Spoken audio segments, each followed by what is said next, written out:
Trust में मैं सुबह उठता था, मॉर्निंग में सबसे पहला काम क्या करता था, मेरा फोन, और उसमें मैं ईमेल चेक करता था एवरी सिंगल डे। एक गलती, और अभी मैं उनके भरोसे नहीं था, भले मैंने पैसे भरे लेकिन मैं खुद जो भी है अभी खुद पे ये, क्योंकि अगर नुकसान हुआ ना, एक रियलाइज हुआ कि अगर नुकसान हो रहा है इसमें तो मेरा हो रहा है, उनका कुछ भी नहीं जा रहा है। कंसल्टेंसी हाथ खड़ा कर देगी। प्रिंट की quality, that is very very important. कुछ कुछ मेरे प्रिंट आउट की क्वालिटी ऐसी थी जहाँ पे कुछ दिख नहीं रहा है, या तो थोड़ा ऐसा ब्लर हो गया है, तो उन्हें क्लियरली बोला कि अगर ऐसे प्रिंट आउट अगर आप भेजोगे तो वो सीधे आपके एप्लीकेशन में रिजेक्ट कर देंगे, वो देखेंगे भी नहीं। अगर आपकी फाइल स्ट्रांग है ना, ट्रस्ट में दोस्त, और जो भी वीडियोस देख रहे हैं आपको 100% वीजा मिलेगा।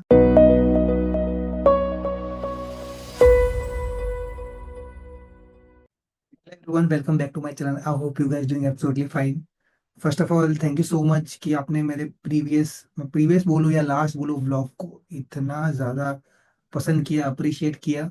And I saw so many comments as well, कि जहाँ पे लोगों ने बोला है कि they need some more information about how my visa interview process, what the documents that I attest, and one of the key thing that I जो मैंने वहाँ पे मेंशन किया था कि how I got that visa in just 1 week, because that was also surprising for me as well. But फिर मैंने सोचा कि दैट सब कुछ हुआ because of the process that I followed, and that is what I am going to share with you. और इसको मैं क्या करूँगा, कुछ चंक्स में शेयर करूंगा। आज के वीडियो में मेरा इंटरव्यू का मतलब पूरा एक्सपीरियंस कैसा था, वीजा मेरा जो एप्लीकेशन का था वो पूरा एक्सपीरियंस कैसा था वो मैं शेयर करूंगा। उसमें से जो की इंपॉर्टेंट पॉइंट्स है, for example list of documents कौन कौन से, वो भी मैं आज बता दूंगा। लेकिन अगर कुछ ऐसे डॉक्यूमेंट्स हैं जिसके ऊपर आपको खुद बहुत ही ज्यादा वर्क करना पड़ेगा, because those are the important documents which are, I would say, are the highlight और key documents जो एम्बेसी बोल दो या कॉन्सुलेट बोल दो, वो लोग कंसिडर करते हैं। राइट, तो आपको उसके ऊपर ज्यादा मेहनत करने काम करना है। ऑफ कोर्स आगे जाने से पहले please don't forget to like share subscribe hit the bell icon so you won't miss any of my next content. वो बहुत इंपॉर्टेंट, बिकॉज जितना ज्यादा वो होगा उतना ज्यादा मुझे सपोर्ट मिलेगा, and that will inspire me to create more such content. Right, and yes, so let's get started.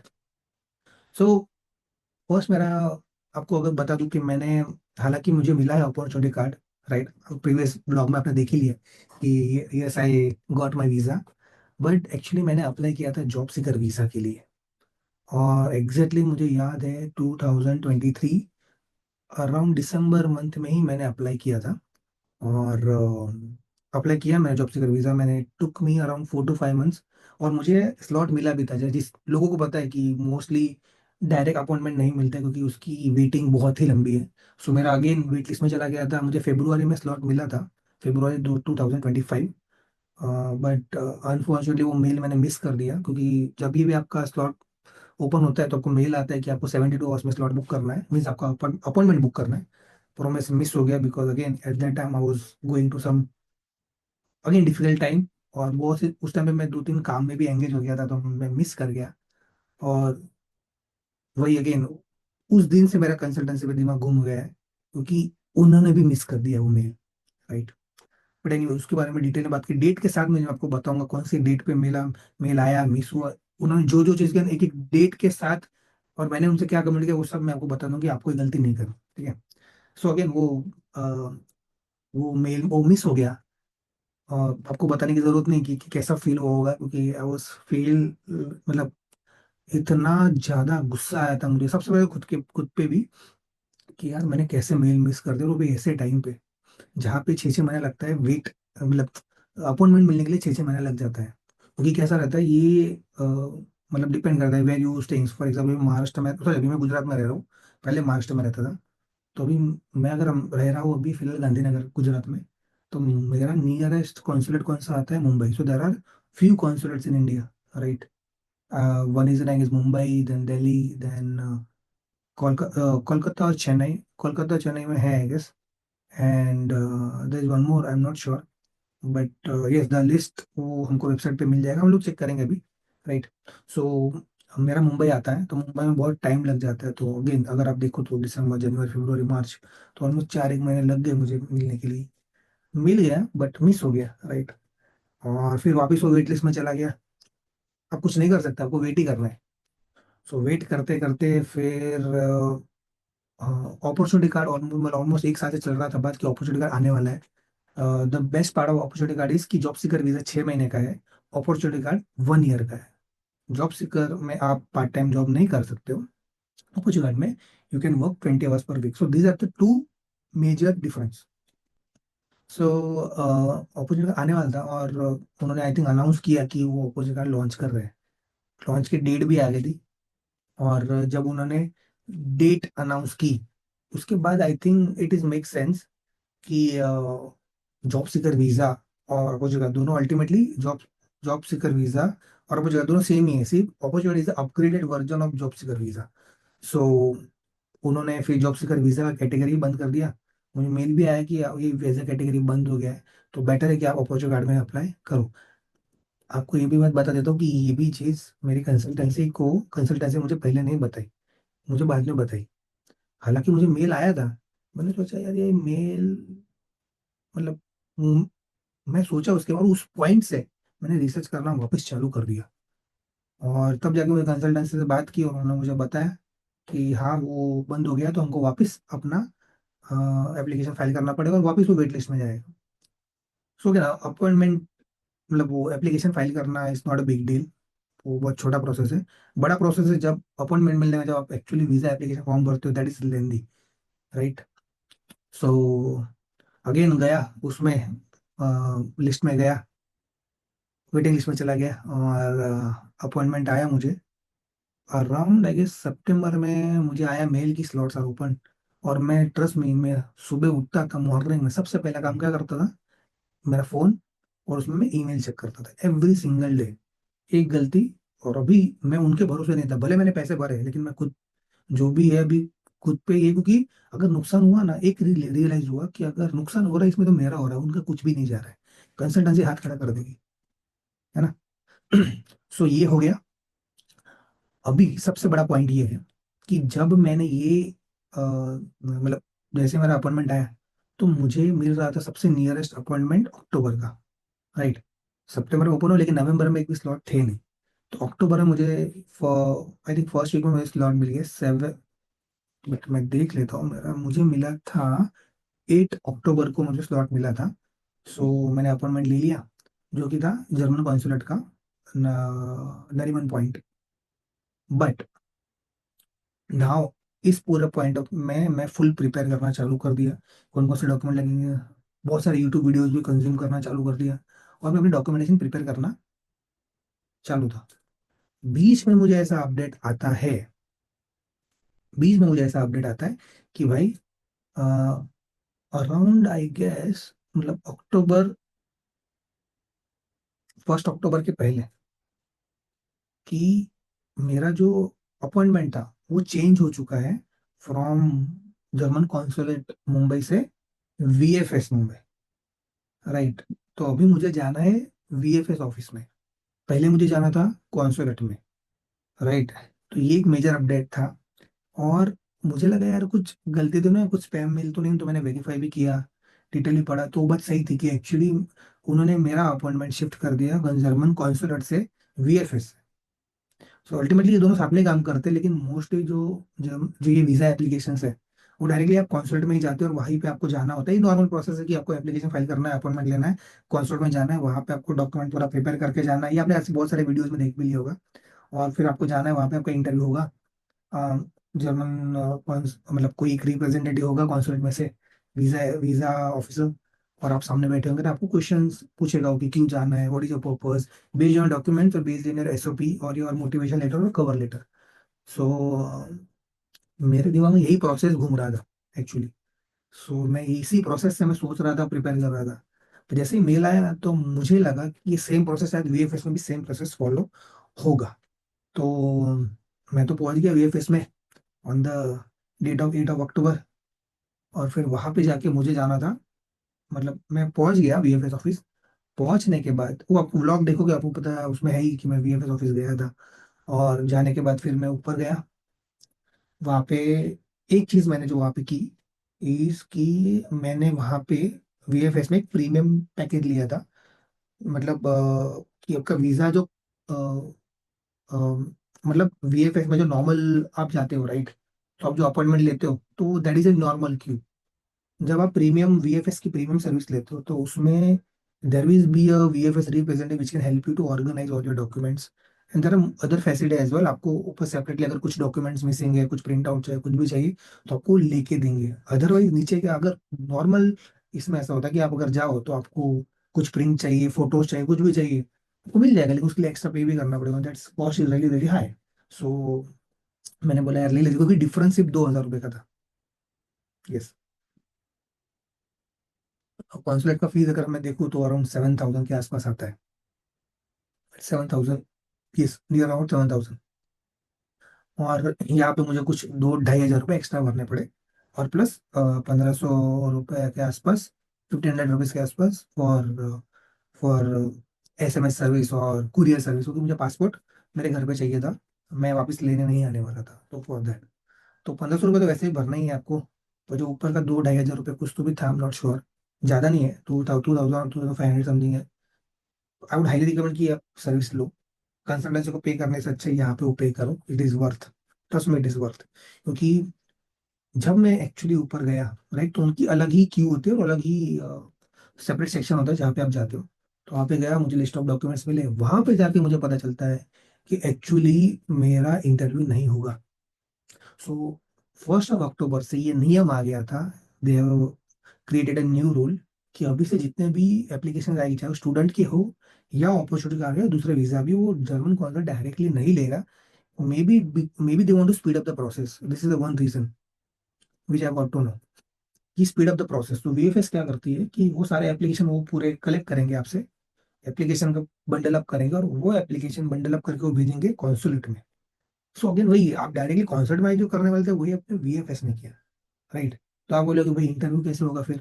सो आपकी एप्लीकेशन पूरी जाएगी कॉन्सुलेट में। कॉन्सुलेट में जाने के बाद वो आपकी फाइल चेक करेंगे, फिर आपको कॉल आएगा अगर उसकी भी जरूरत है तो। मुझे VFS में जो एक बंदा था जो मुझे ऑर्गेनाइज करने में हेल्प कर रहा था, उसने मुझे बताया कि यार आपको कॉल आएगा इंटरव्यू के लिए। सो ये नहीं बताया कि अगर आपके डॉक्यूमेंट सही है तो कॉल ना भी आए। मैं ये एजम्पशन पे था कि भाई मुझे कॉल आएगा। सो मैं तो मेरे सारे एप्लीकेशन वहाँ पे डाल दिए, और सारे एप्ली मतलब सब कुछ वहाँ पे, जितने मेरे डॉक्यूमेंट्स थे मैंने ऑलरेडी प्रिपेयर करके गया था कि कौन कौन सा डॉक्यूमेंट्स चाहिए, मैं उसकी कॉपीज भी लेके गया था। वहाँ पे हुआ यूँ कि कुछ कुछ ऐसे फॉर्मेट्स थे, मतलब प्रिंट की quality, that is very very important. कुछ कुछ मेरे प्रिंट आउट की क्वालिटी ऐसी थी जहाँ पे कुछ दिख नहीं रहा है, या तो थोड़ा ऐसा ब्लर हो गया है। तो उन्हें क्लियरली बोला कि अगर ऐसे प्रिंट आउट अगर आप भेजोगे तो वो सीधे आपके एप्लीकेशन में रिजेक्ट कर देंगे, वो देखेंगे भी नहीं। मैं बात कर रहा हूँ जर्मन वीजा ऑफिसर्स की। सो बेटर है तो, ये मुझे बेनिफिट हुआ वहाँ पे कि उन्होंने बोला कि आपको यही से मैं आपको, तो उन्होंने कुछ ऑलमोस्ट मैंने आधे से ज्यादा डॉक्यूमेंट वहाँ पे वापस प्रिंट किए थे, उन्होंने सारे प्रिंट करके दिए मुझे, क्योंकि मैंने ओरिजिनल भी थे, राइट, और कुछ कॉपीज भी थी, तो मैंने उनको ईमेल कर दिया। तो उन्होंने मुझे तुरंत ही प्रिंट करके दे दिया। और इन अगर मेरे पास फोटो नहीं भी होता तो भी मेरे को फोटो वापस दे देते थे, राइट। और हाँ बस, तो यही एक चीज़ का बेनिफिट हुआ। सो यहाँ से मेरी फाइल जाती है कॉन्सुलेट में। नेक्स्ट डे मुझे मैसेज आता है कि आपका प्रोसेस हो चुका है, हमने हमारी आपकी जो फाइल है वो कॉन्सुलेट में भेज दी है। अगर आपने मेरा व्लॉग देख रहे होगे तो उसमें मैंने मेंशन किया था कि कौन से दिन मेरी गई, मेरी फाइल कौन से दिन प्रोसेस हुई, राइट। सो फिर कुछ नहीं, फिर मैं वापस आ गया मुंबई से गांधीनगर। और आई थिंक 3-4 दिन हुए।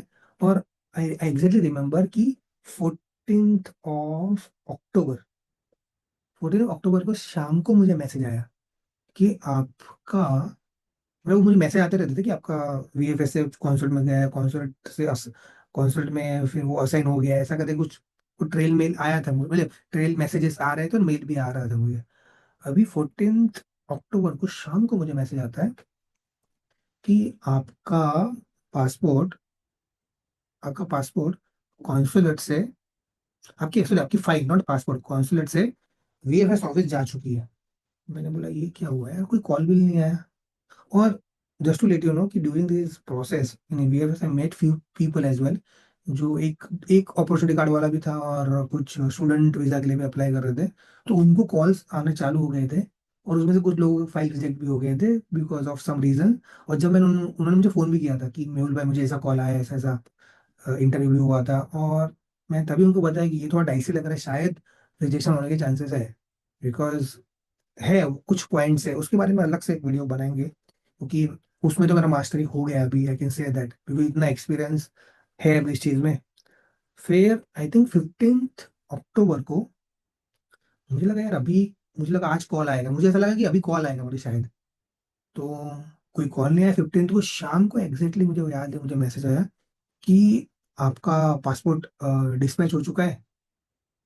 मैंने बोला यार ये क्या हुआ, पासपोर्ट डिस्पैच चुका है। फिर वापस थोड़े टाइम के बाद नेक्स्ट डे मॉर्निंग 16 अक्टूबर को मुझे बैंकिंग डिटेल्स मिल गई। मैंने बोला यार थोड़ा ऐसा लगा यार मेरा पासपोर्ट मतलब वीजा रिजेक्ट तो नहीं हो गया है। आपको पता है मेरा वीजा मिल गया, लेकिन मुझे ऐसा लग रहा था कि मेरा वीजा रिजेक्ट हो गया है या कुछ प्रॉब्लम आई है, या तो फिर एक्सेप्ट हो गया है, क्योंकि मुझे ज्यादा कॉन्फिडेंस था कि एक्सेप्ट होने के चांसेस ज्यादा थे, क्योंकि जिस हिसाब से मैंने पूरा एप्लीकेशन प्रिपेयर किया था, कवर लेटर लिखा था, हर चीज। और जो मेरा हिस्ट्री भी रहा है, मैं अब तक 20 से ज्यादा कंट्री जा चुका हूँ। तो ट्रैवल हिस्ट्री बहुत स्ट्रांग रहा है मेरा, वर्क एक्सपीरियंस भी बहुत स्ट्रांग रहा है। और जो चीज़ मैं रेफरेंस दिए थे मेरे लेटर में, वो भी बहुत स्ट्रांग रेफरेंसेस थे। सो मुझे इस वजह से मुझे लगता है, लेकिन फिर भी थोड़ा डर तो लगा रहता ही है। सो 17 अक्टूबर को दिखा रहा था कि पासपोर्ट आपको मिलेगा। 17 अक्टूबर को मैंने पासपोर्ट लिया, और रेस्ट आप नो कि मुझे वीज़ा मिल चुका है। अगर आपकी फाइल स्ट्रांग है ना, ट्रस्ट में दोस्त, और जो भी वीडियोस देख रहे हैं, आपको 100% वीजा मिलेगा। द ओनली थिंग कि do not just blindly follow, जो भी यूट्यूब पे भी जो वीडियोस बनाते हैं उनके रेफरेंसेस, उनके जो इन्फॉर्मेशन है वो कंज्यूम करो, लेकिन फिर अपना भी रिसर्च करो। और कंसल्टेंसी पे तो बिल्कुल भी भरोसा मत करो। आप नहीं मानोगे, मैंने लिटरली जो फीस था वीजा, मतलब कंसल्टेंसी का जो फीस था, वो 45,000 मैंने पे किया था। वो भी इंस्टॉलमेंट में, वो भी 12 महीने के। ये दिसंबर में मेरा 12 महीने का इंस्टॉलमेंट खत्म हुआ है। उससे हमको कुछ फर्क नहीं पड़ेगा, फर्क अपने को पड़ता है। सो आई वुड हाईली रिकमेंड कि आप प्लीज प्लीज प्लीज अपना रिसर्च खुद करो, अपना रिसर्च खुद करो, और फिर अप्लाई करो। थोड़ा टाइम लेके अप्लाई करो, कुछ चलेगा। आज है 11 दिसंबर, 15 दिसंबर को मेरी फ्लाइट है, मैं जा रहा हूँ जर्मनी फाइनली। वो अलग एक फेज है जो चालू होने वाला है। और वन मोर पॉइंट कि उसमें जो डेट लिखा था कि मुझे 15 अक्टूबर 15 दिसंबर से मुझे वीजा चाहिए, उन्होंने एग्जैक्ट मुझे उसी डेट का वीजा दिया हुआ है। नॉर्मली कभी कभी किसी को जल्दी का वीजा भी देते, कुछ लेट का वीजा भी दे देते, लेकिन मुझे एग्जैक्ट वही वीजा दिया हुआ है। सो इट इज, जैसे कि मैं बोलता हूँ, आपका documentation plays a very important role. क्योंकि जर्मनी में डॉक्यूमेंटेशन इज, इवन आप आपने बहुत सारे वीडियोस और अगर देखे होंगे तो आपको पता है कि वहाँ अभी भी पेपर बेस्ड मेथड फॉलो की जाती है, traditional methods. So I would highly recommend कि प्लीज प्लीज प्लीज डॉक्यूमेंटेशन पे ध्यान दो। और जर्मन कॉन्सुलेट की जो वेबसाइट है, प्लीज उसको, वही आपका मेन पॉइंट है। अगर आपने जर्मन कॉन्सुलेट का वेबसाइट अगर फॉलो किया है, आपको किसी चीज की जरूरत नहीं है, सब उधर है। थोड़ा सा पेशेंस की, मुझे पता है हमारे में पेशेंस की कमी बहुत है, तो प्लीज वहीं पे टाइम स्पेंड करोगे, आपको सारे आंसर्स मिल जाएंगे। राइट। सो कौन कौन से अभी मेजर पॉइंट, जो मैंने बोला कि जो कुछ की पॉइंट्स है डॉक्यूमेंट्स में, एक है कि आपका अगेन आपका कवर लेटर, फिर आपका फाइनेंशियल, राइट, सपोर्टिंग डॉक्यूमेंट जो भी है, दैट प्ले आपका एजुकेशन, ये सारे documents plays a very very important role. So उसके बारे में आई थिंक अलग से एक वीडियो बनाता हूँ मैं, और वो मैं आपको जस्ट शेयर करता हूँ। पर ये मेरा वीजा इंटरव्यू एक्सपीरियंस था जो हुआ, राइट। डर भी था, घबराहट भी थी, एक्साइटमेंट भी थी, सब फीलिंग्स थी, पर मिल गया। पर ये पूरा प्रोसेस फॉलो हुआ है। तो ये आप याद रखो कि 1 अक्टूबर से, 1 अक्टूबर 2024 से अभी वो लोग डायरेक्टली कॉन्सर्ट फाइल नहीं ले रहे, राइट। आपकी अभी आपको वीएफएस के थ्रू जाना है। तो ये आई थिंक मुंबई में तो हो चुका है। आई am not sure about the other location, like जैसे कि दिल्ली है, कोलकाता है, चेन्नई है, तो मुझे वहाँ का नहीं पता है। बट आई एम श्योर कि पर उससे वीजा प्रोसेस फास्ट हो चुका है, there is no doubt about it. और कुछ रिसेंटली जर्मन गवर्नमेंट ने ये भी किया था कि उन्होंने, क्योंकि वीजा एप्लीकेशन बहुत है उनके पास, ये बहुत सारे लोग अप्लाई कर रहे हैं, एंड एज यू नो कि उनको भी स्किल्ड वर्कर चाहिए फॉर इन फ्यूचर। सो उन्होंने वीजा एप्लीकेशन फास्ट कर दिया है। तो अभी जितने भी एप्लीकेशन हो रहे हैं वीएफएस के थ्रू हो रहा है, इवन कॉन्सर्ट के थ्रू भी हो रहा है, तो भी आपकी यही की डॉक्यूमेंट्स है जिसके ऊपर आपको ज्यादा फोकस करना है, राइट। जितने भी डॉक्यूमेंट दिए हैं वो तो है ही, लेकिन ये जो डॉक्यूमेंट्स के ऊपर थोड़ा ज्यादा टाइम स्पेंड करो, है ना, इसको ज्यादा टाइम स्पेंड करो। और हाँ, मेक श्योर जो भी आपने डॉक्यूमेंट बनाए हैं, वो सारी की सारी इंफॉर्मेशन मैच होनी चाहिए। जो आप वीजा एप्लीकेशन फॉर्म भरोगे, वो आपका अपॉइंटमेंट फॉर्म और वीजा एप्लीकेशन बहुत डिफरेंट है। वीजा एप्लीकेशन फॉर्म कुछ नहीं, एकदम छोटा सा है, मतलब 5 मिनट में आप भर सकते हो फॉर्म। वीजा एप्लीकेशन फॉर्म को आपको 1 से 1.5 घंटा लगेगा आराम से उसको भरना है। कुछ ऐसे टर्म्स है जो लिटरली एक कंसल्टेंट लोगों को भी समझ में नहीं आते। मैंने हर एक लाइन, हर एक रिसर्च किया, हर एक वीडियोस देखे, 2-3 लोगों को पूछा है, जर्मनी में कुछ मेरे दोस्त भी थे, मैंने उनको भी पूछा है। राइट, तो वैसे मैंने इन्फॉर्मेशन गैदर किया। आई थिंक उसके लिए तो मैं अलग से एक वीडियो 100% बनाऊंगा। जो विडेक्स फॉर्म है, जो आपका मेन वीजा एप्लीकेशन फॉर्म है, क्योंकि आप चेक वही होता है उसके लास्ट पेज पे जो क्यूआर कोड होता है उसको जैसे ही स्कैन करते हैं आपका पूरा एप्लीकेशन फॉर्म ओपन होता है। वही है आपका जो भी है वो। राइट, और उसके विडेक्स फॉर्म आपका उसमें आपकी सारी डिटेल्स होती है। राइट, आपकी financial details, all the details, आपका फैमिली इंफॉर्मेशन, एवरीथिंग। राइट, आप कहाँ रहने वाले हो, क्या है। राइट, वो सारे लिस्ट तो ऑलरेडी है ही, मुझे आई एम श्योर कि आपको पता ही होगा। राइट, सो बट हाँ, अगर उनको कुछ लगा, वो इंटरव्यू के लिए कॉल तभी करते हैं जब उनको कुछ डाउट आया है, तो कुछ इन्फॉर्मेशन चाहिए, तो कुछ मिसिंग है। अगर अपने एप्लीकेशन में कुछ चीज़ें इन्फॉर्मेशन मिसिंग भी है तो आपको ईमेल करेंगे कि आप ये इन्फॉर्मेशन भेज दो। राइट, तो आपको वही या तो उनको ईमेल करना है, या तो नजदीक के कोई वीएफएस सेंटर में आपको बोलेंगे कि वहाँ पे जाके आप डॉक्यूमेंट सबमिट कर दो, अगर ओरिजिनल रिक्वायरमेंट है तो। अदरवाइज वो डायरेक्टली आपको कॉल करेंगे और पूछेंगे। राइट, जो सेम प्रोसेस वही जो कॉन्सर्ट में आप जाके वो जो वीजा ऑफिसर आपको क्वेश्चन पूछता है, वहाँ वो डायरेक्टली क्वेश्चन पूछ लेता है, यहाँ पे एप्लीकेशन देखने के बाद करता है। तो एक्चुअली ये प्रोसेस ज़्यादा फास्ट भी है कि वहाँ पे टाइम भी वापस भी आपको कॉल कर सकता है, डिपेंड्स कि आप में कुछ उनको मिसिंग लगता है तो वो आपको वही ध्यान रखना है कि कुछ मिसिंग ना लगे, उसके अकॉर्डिंगली आपको प्रिपेयर करना है। राइट, सो आई होप कि ये थोड़ा वैल्यू ऐड किया होगा। और प्लीज स्टे ट्यून्ड, बिकॉज जब ये वीडियो अपलोड होगा उसके 1 या 2 दिन में डॉक्यूमेंट का वो सारे वीडियोस में अपलोड करूंगा, क्योंकि उसमें मैं देरी नहीं करूंगा। मुझे पता है कि दो ज़्यादा क्रिटिकल पॉइंट और इम्पोर्टेंट पॉइंट, और मेरे कमेंट सेक्शन में वो चीज़ों के बारे में 100% लिखा था। सो आई होप कि ये थोड़ा वैल्यू ऐड करेगा। और प्लीज़ कोई कंसल्टेंसी को हायर मत करो, अपने पैसे बचाओ, अपने पेरेंट्स के पैसे बचाओ। सो प्लीज वो मत करो, चाहे आप स्टूडेंट हो या अपॉर्चुनिटी के लिए अप्लाई कर रहे हो, वर्क वीजा के लिए अप्लाई कर रहे हो, कौन सी भी कैटेगरी में अप्लाई करो, प्लीज मत करो। राइट, क्योंकि इन लोगों ने रिटर्न नहीं पड़ा है, और इन जो लोगों में एक्सपोज 100% करूंगा। बट अभी के लिए I am wishing you all the best for application. And जो and thank you so much for following and subscribe to my channel. मैं मोस्टली कंटेंट बनाता हूँ टेक में ही। सो अभी सारी चीज़ें मेरी टेक की, प्लस जो जर्मनी में जा रहा हूँ, जो भी वहाँ पे एक्सपीरियंस है, वो 100% शेयर करूँगा। Because the motto is not to make money out of it, because that's not my primary source of income. My main motto is to share my experience and to help you guys, so that we can grow together. So thank you so much for watching till here. Don't forget to like, share, subscribe, and Anchor, so that you won't miss any of my next content. Till then, stay safe, take care, and I'll see you very, very soon. Bye bye.